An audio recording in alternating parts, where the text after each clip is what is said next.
Hello and welcome in, everyone. Thank you so much for joining us today for our exciting session. My name is Hong Win, and I'm part of the Careers and Professional Development team here at WGU.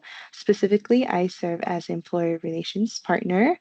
I'm very excited to kick off today's session on the topic of repaying student loans with our wonderful Commerce Bank team here.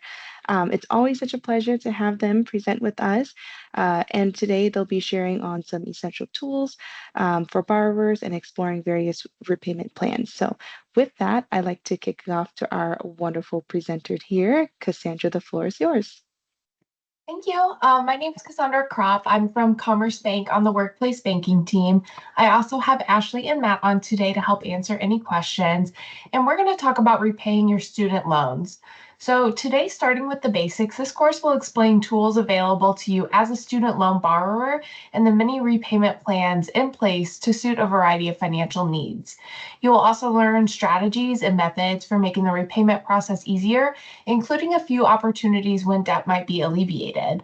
Finally, the course tackles the common fear of what might happen if you're unable to repay your loans and offers guidance and proactive measures that you can take to prevent student loan default. This is our agenda today. We are going to be utilizing My Milestones for this course. So we're going to review what My Milestones is and why financial wellness is important. Then we'll jump into the course, Repaying Your Student Loans. And then I will have a call to action for you all and some time for Q&A. So the reason we are here today is because WGU has partnered with us to bring in My Milestones for free for all of you. My Milestones is a financial wellness platform that provides objective, interactive tools, educations, and solutions to empower the users to take control of their finances. We're going to be utilizing this tool today to learn about repaying student loans, but there are many other subjects available on My Milestones as well. So if you have any other areas of financial stress, you'll be able to find those on there as well. And with My Milestones, you're able to take control of your personal finances. I know we have visited you all a couple times. So has anybody signed up for My Milestones yet? If you're able to hit that react button or drop it in the chat. And if you haven't, we're curious on what grade you would give yourself when it comes to your own personal financial knowledge. If you want to drop your answer into the chat where you are on that. And if you have used My Milestones, if your grade has changed, drop that in the chat instead. I see some Bs, another B. Perfect. So we learned that 41% of American adults say that they deserve no better than a C when it comes to their own personal financial knowledge. And that's why a tool like My Milestones can be so important, because it will give you the ability to improve your grade. We're going to move into the My Milestones portion of this course. So the QR code on the screen or the URL that Matt is also dropping in the chat will be available for you all. You'll want to sign in to save the resource today for your call to action afterwards. And if you'd like to follow along, you can. You'll be able to sign in there. If you're signing up for the first time, you'll just need your first name, last name, email, and a password. I will give you all just a minute to either sign up or sign in, and then we'll move on to the site.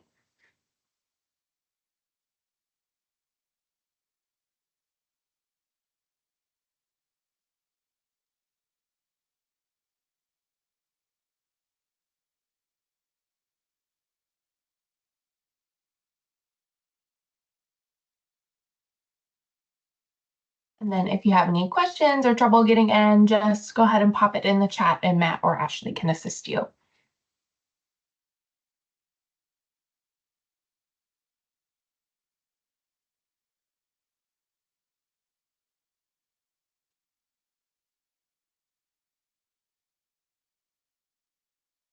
I'm going to go ahead and move on to your site. If you still need that QR code or URL, it is in the chat, but this is what it will look like. I'm going to do a quick overview before we go ahead and get started.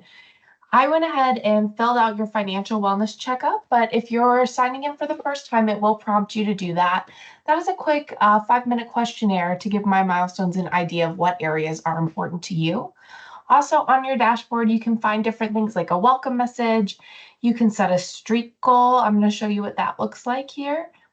If you want a reminder to log in daily, weekly, or monthly, I like to set mine as weekly. You can set that up there, and what that does is it will put a nice little streak box on your dashboard. And as you see, I just earned 25 XP. Those XP, they're called sprouts, and you can use those in your garden. And you can actually use those to enter to win from $1,000 prize pool every single month. So I just earned 25 just by clicking on one thing. It's very easy to earn them as you go along.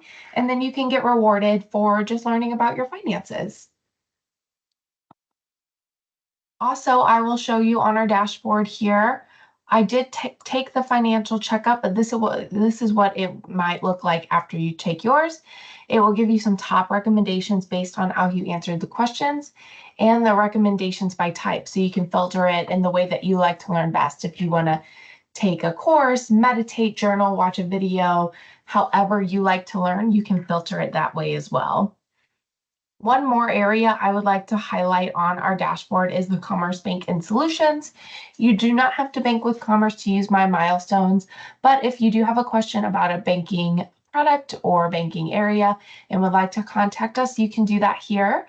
This has our website available as well as a phone and email. And if we have any special offers for you. So right now, if you are a WGU student and you use my milestones, we have a $300 free checking account offer. So any of that is in the Commerce Bank and Solutions. But we are going to go ahead and move on to our course today, which is Repaying Your Student Loans. I have that saved in my favorites. I will send this to you all after the session as well, or you can find it by clicking the search icon and typing in Repaying Your Student Loans. Or if you filter from topics to courses, it will be under there as well.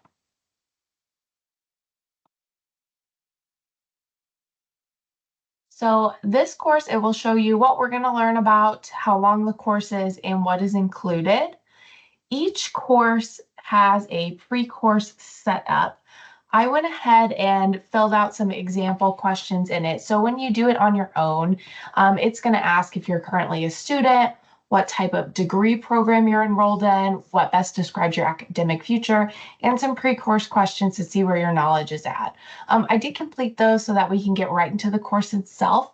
But when you are completing this on your own, you'll want to put your own personal answers in, and that will help the program craft a specific action plan for your situation.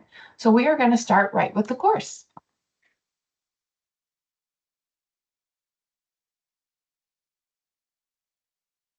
So it's going to start off with a poll. How many years do you think that it will take you to pay off your student loans? And go ahead and put your answer in the chat. Is it less than 1 week? Or 1 week? Oh my goodness, less than one. That would be awesome. Less than 1 year, 1 to 5 years, 6 to 10 years, 11 to 20 years, or more than 20. Go ahead and type in what you think. 1 to 5, 3 to 5, 6 to 10, 1 to 5, 1 to 5. I see more 1 to 5s than anything else, so we'll go ahead and select that. And that's just a poll. Everyone's is going to be different, but this will kind of show you where you're at compared to everyone else that took the course. And it's split pretty evenly as well.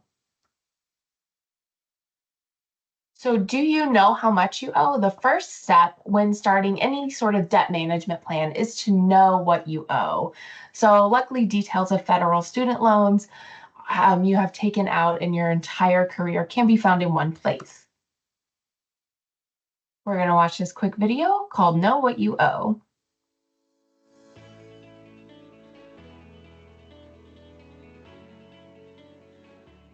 Keeping track of your student loans isn't easy, especially if you've taken out more than one. Luckily, there's one place where you can find out exactly how much you've borrowed from the U.S. Department of Education and what you still owe. StudentAid.gov is the federal student aid website that is operated by the U.S. Department of Education.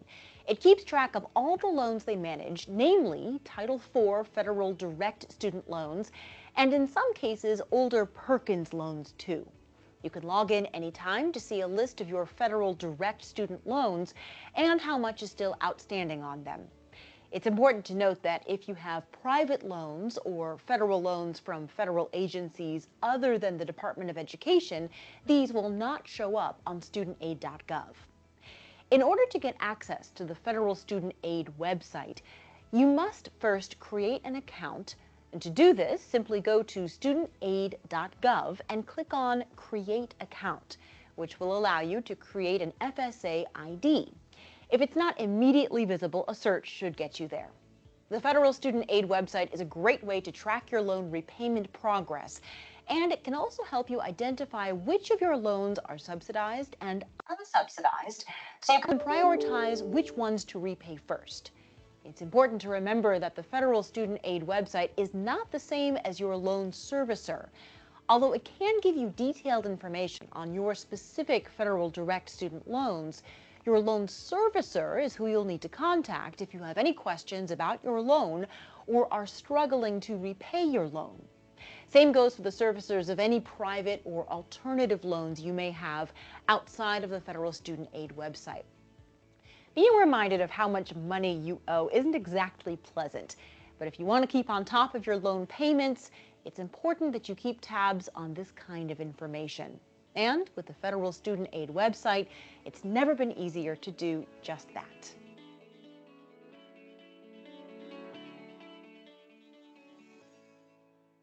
All right, now we have a quick little knowledge check.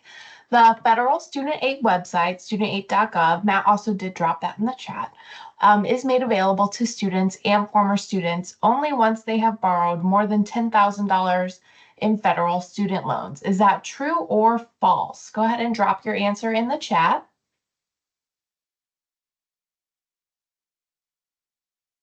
See lots of falses, and that is correct. So choosing a repayment plan. So making sure that you understand your debt and learning how to track it, we're going to explore different ways to pay it back.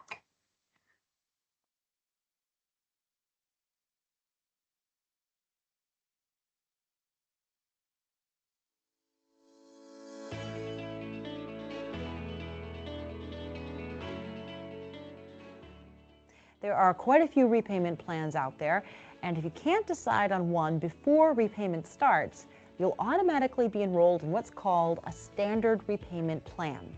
With a standard repayment plan, you'll be required to make fixed monthly payments of at least $50 per month for a period of up to 10 years. The monthly payment amount depends on your total debt, which must be paid off in 10 years' time. Typically, monthly payments will be higher under the standard repayment plans. But the benefit of this is that if you have a large balance, you may pay your loan off faster than on other plans and will end up paying less interest overall. Like the standard repayment plan, graduated repayment plans are also paid off over a 10-year period. However, they differ in that the monthly repayments start low and gradually increase over the life of the loan. If it's lower monthly payments you need, then there's always the option of an extended repayment plan. This plan allows you up to 25 years to pay off your loan. However, in order to qualify, your loan amount must be $30,000 or more. There's also the option of combining the benefits of the graduated and extended plans and opting for a repayment schedule of 25 years, wherein the monthly repayments start low and gradually increase over time. And lastly, there's the income-driven repayment plans, where the amount of your monthly payments are a percentage of your discretionary income.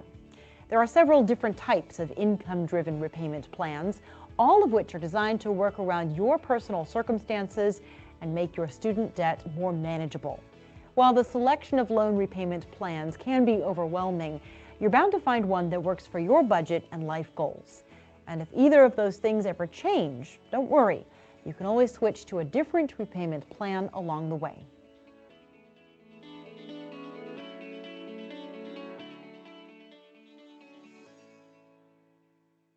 Okay, so now that we've learned about some different repayment plans, we're going to talk about the income-driven repayment plans.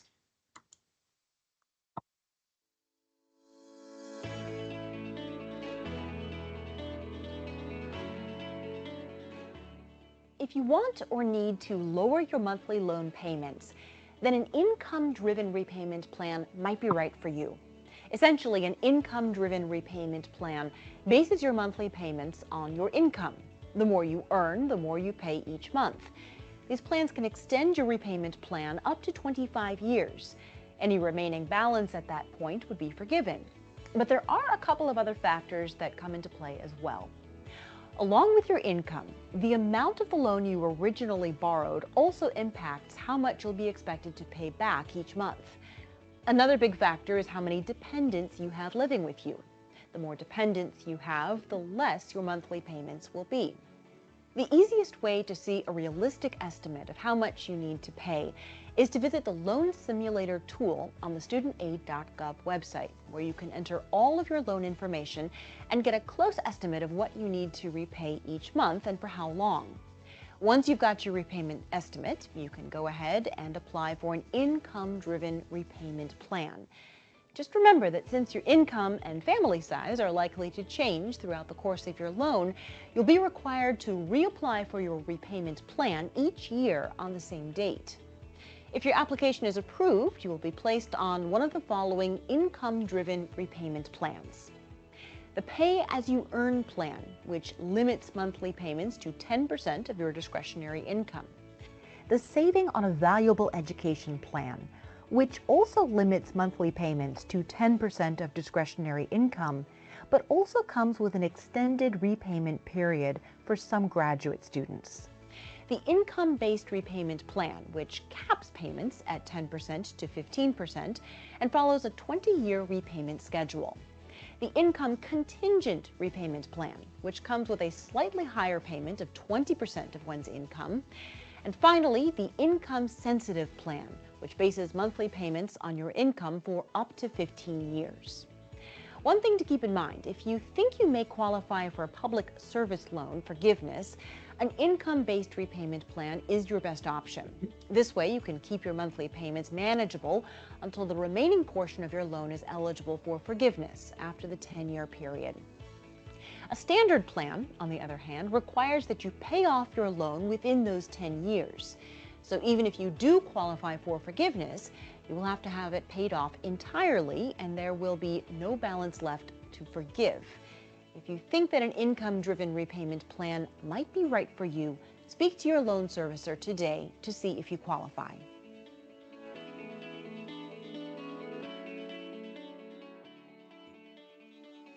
All right, and another knowledge check. Which of the following repayment options is best for someone who is unsure of their future salary? Would that be A, a standard repayment plan, B, deferment, or C, an income-driven repayment plan? Go ahead and type your answer in the chat.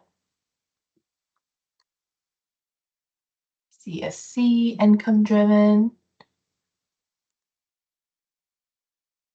That is correct.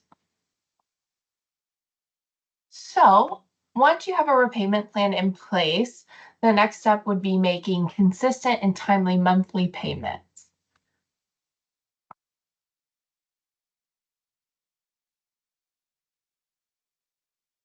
So simplifying student loan payments. Many programs are available to help manage your student loans during repayment, but you're still responsible for a follow-through.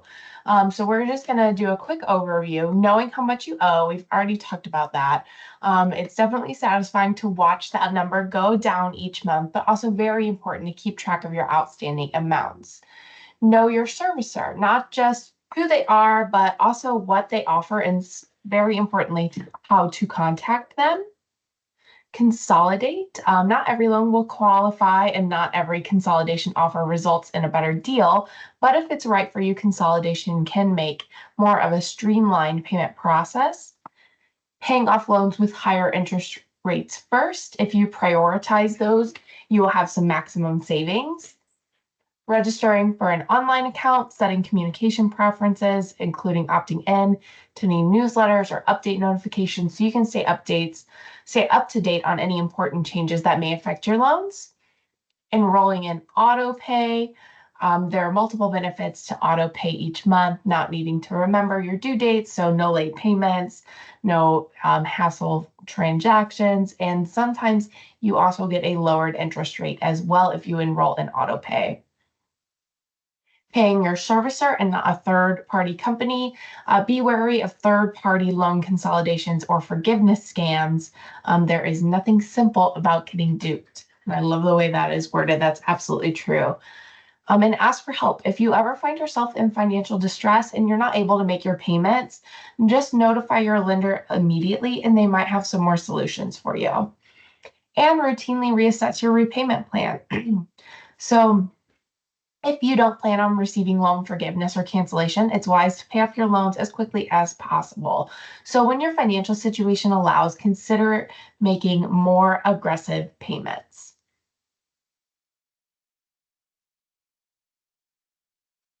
We're going to watch about some debt management strategies.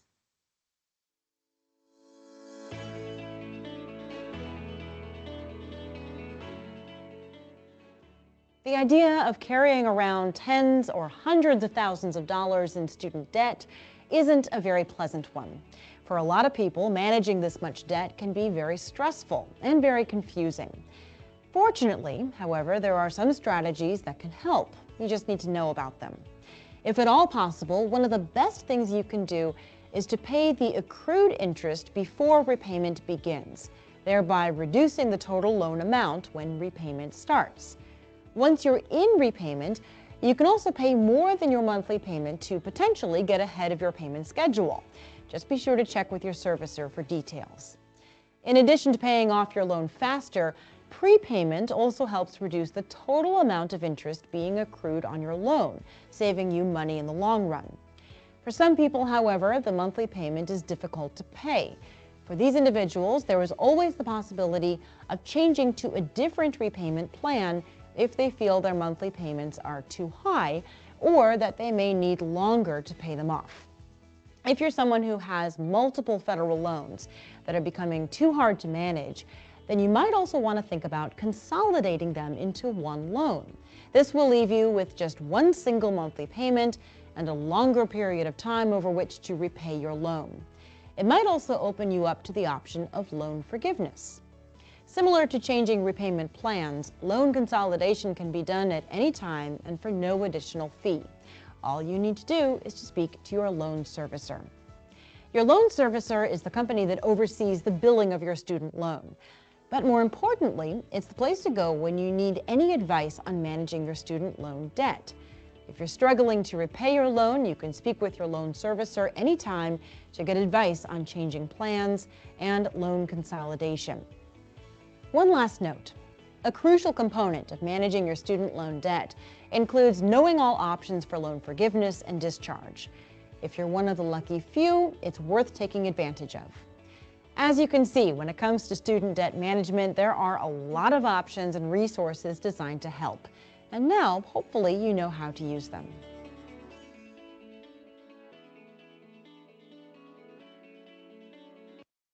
Now we're going to take a look at some loan discharge and forgiveness. So will your loans qualify for discharge or forgiveness? First, forgiveness is typically used to indicate a cancellation of debt due to a borrower's employment, whereas a discharge is used to indicate cancellation of debt due to an error on the part of the school or on the borrower's permanent and total disability. So some income-based repayment plans will discharge debt that remains after your payment period, provided you're in good standing and meet any other eligibility requirements. So check with your servicer about any specifics on loan forgiveness. And there is this great graphic here when you are going through your course. Do your student loans qualify for discharge or forgiveness? So this is a really cool chart that you can do on your own in My Milestones with your situation and kind of figure out where you might land. Also, at the bottom of this, I want to call out again, there is the Federal Student Aid Office site link at the bottom here that will take you directly there. So assuming you meet all eligibility requirements, how many student loan payments must you make to qualify for public service loan forgiveness? This one's a little bit harder because it's not multiple choice. So go ahead and type it in if you know.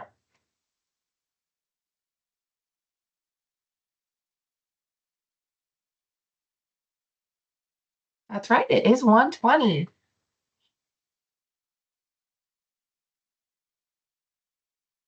Nice job. So no one expects to start earning a steady income as soon as you graduate, but luckily there are protections in place for postponing student loan payments at logical times of transition.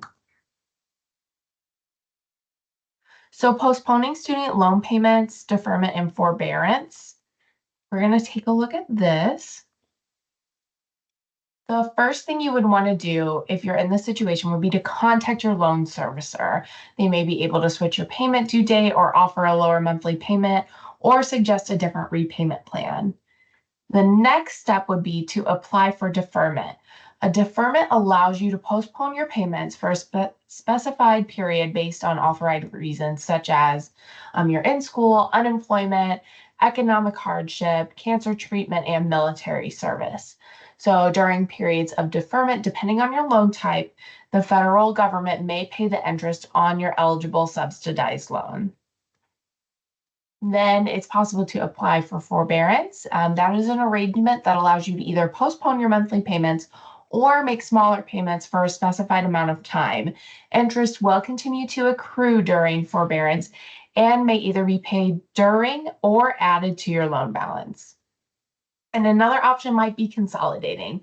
So if you have multiple student loans, which again, you will be able to see on studentaid.gov, if you have multiple student loans, which may be managed by different servicers, you can simplify the repayment process and reduce your monthly repayment by consolidating your loans.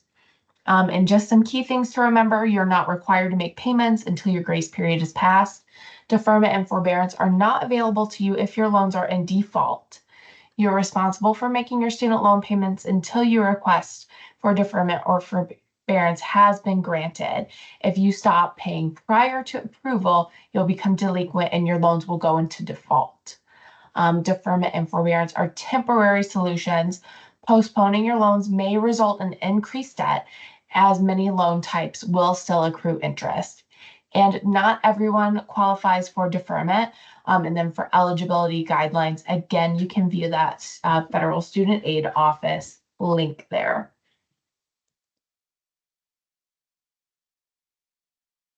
So what is the difference between deferment and forbearance? So there's just a quick little chart here. I won't read this out for you all, but you can take a look. Deferment of subsidized, unsubsidized loans, and forbearance of all loan types. And a quick knowledge check. During a deferment period, the government may pay the interest on certain types of student loans. Is that true or false?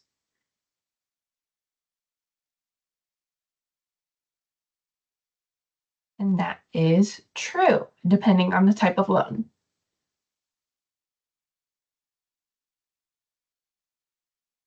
So we are going to watch this video about avoiding delinquency and default.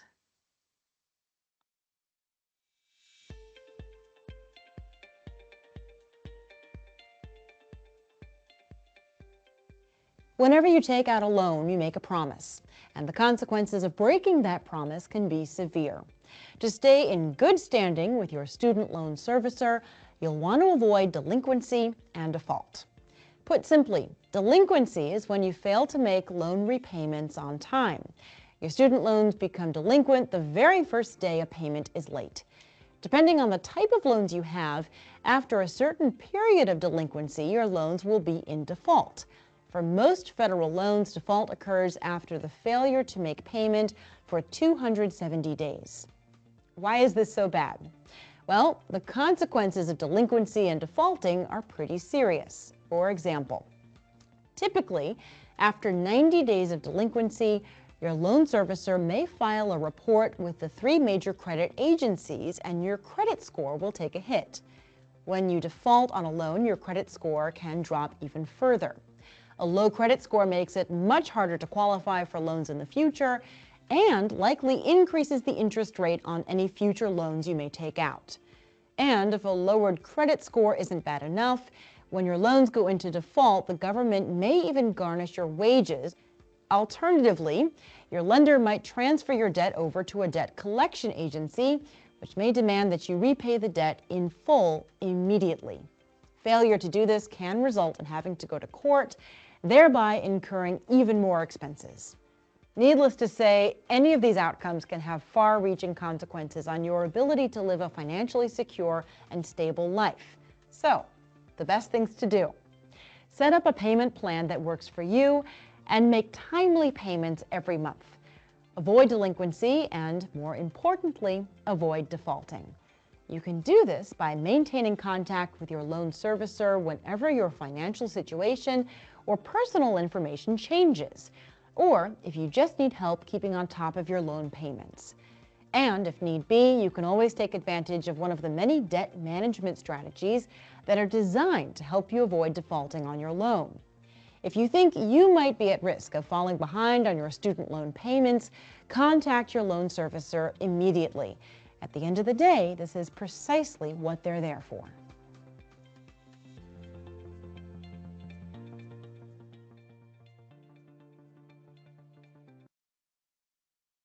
Okay, another fill in the blanks to see if you were watching. So how many days after missing a student loan payment do your loans go into default?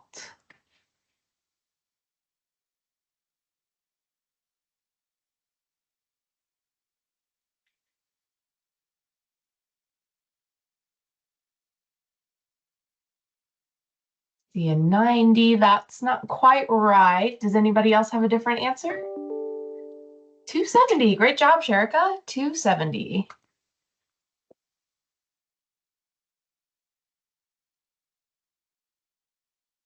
So staying organized, a little bit of organization can go a long way. So here are some student loan key contacts. Again, I'm not going to read all of this out for you, but it is available through my milestones in that resource. There's phone, fax, and the direct link to the website there. The Federal Student Aid is a group of the U.S. Department of Education dedicated to resolving disputes related to direct loans, federal family education loans, program loans, guaranteed student loans, and Perkins loans. So this is a great resource for you all as well. So, which of these behaviors are you most likely to implement or change to positively affect your ability to afford your future monthly student loan payments? So, this is no right or wrong, just what do you think that you will do after taking this course? Do you want to aim for a high income career? That's a great goal. Work in public service for loan forgiveness, apply for an income-based plan, or stick to a budget and minimize spending, or something else. I'll give you all just a minute to type in the chat what you're going to take away from today.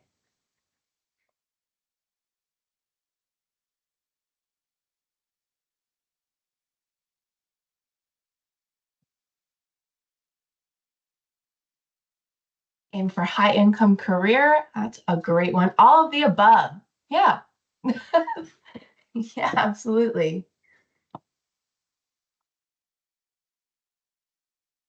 Sticking to a budget. I see a question in here too. Are we saying that working in public service can make you eligible for loan forgiveness? It can sometimes, yes.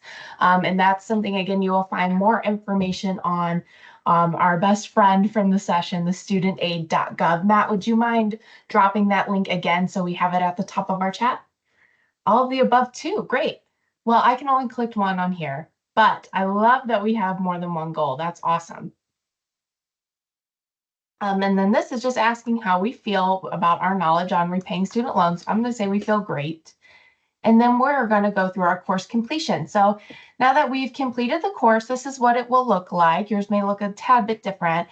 There's an option to go to Commerce's website if you'd like to explore our solutions. You can view a certificate, but we're going to take a look at an action plan. And again, yours will be different. This is just going to be based on how I filled out the pre-course work and answered during the quiz. So you'll put your own information in and get different steps. So this is our score. We did great. our perception, now we feel pretty good about it, how we answered the poll question compared to everyone else, and the action plan. This is the really important part. So based on how I answered all of these questions in the demo today, I need to, one, stay in touch with your loan servicer. It's important to keep contact information up to date so that your loan servicer does know how to reach you and you can be informed of any changes. I want to evaluate consolidation options carefully. I want to screen all offers to help with student loan debt. This one's really important. I want to read it out. Upon graduation, you might be inundated with mailings from companies who want to help alleviate or consolidate your loans. Please treat this skeptically. Some are legit, but some are not. I want to factor repayment into my career decisions. So that's no problem because we're all going to aim for a high income career. And then I want to take advantage of tax breaks. So once you do start making payments, you can claim a deduction on your federal income tax return for any interest paid on your student loans as well. So that is all for our course today. I'm going to bring us back.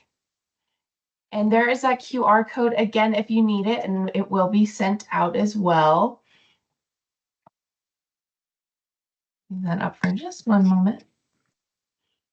And then your call to action for today is to take that course, Repaying Your Student Loans, on your own so that you can put in your own information and get a personalized action plan.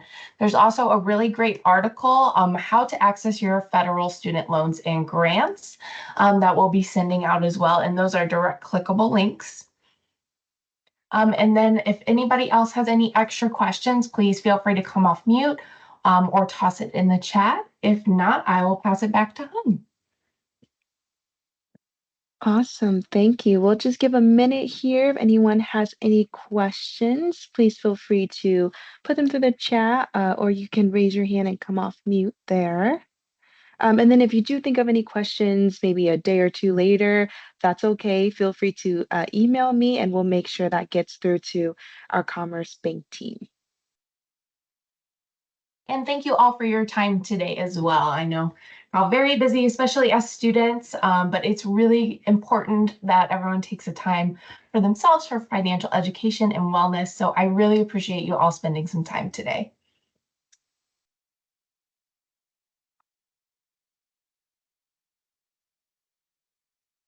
All right, see some thank yous. Thank you everyone for jumping on and for the engagement. Just want to make sure we don't have any questions. Don't see any. So we can go ahead and conclude our session for today. Just as a quick reminder, we will be sending out the recording along with the survey, and we really appreciate it if you could just take a quick minute to complete that survey there. Also, we'd like to extend a big WGU thank you to our fantastic presenter, Cassandra, and then also the wonderful team at Commerce Bank, Ashley and Matt, for joining us today and for your time and expert knowledge on repaying student loans. That was great information. I know I learned a lot and very helpful as well. We also have Commerce Bank joining us for upcoming sessions. The next one will be in November, and you can register for those on Handshake, so please keep an eye out for those. And then other than that, thank you everyone so much for joining and for your engagement. And then wishing everyone a fantastic rest of your day. Thank you. Thank you. Yes, take care. We'll see you soon.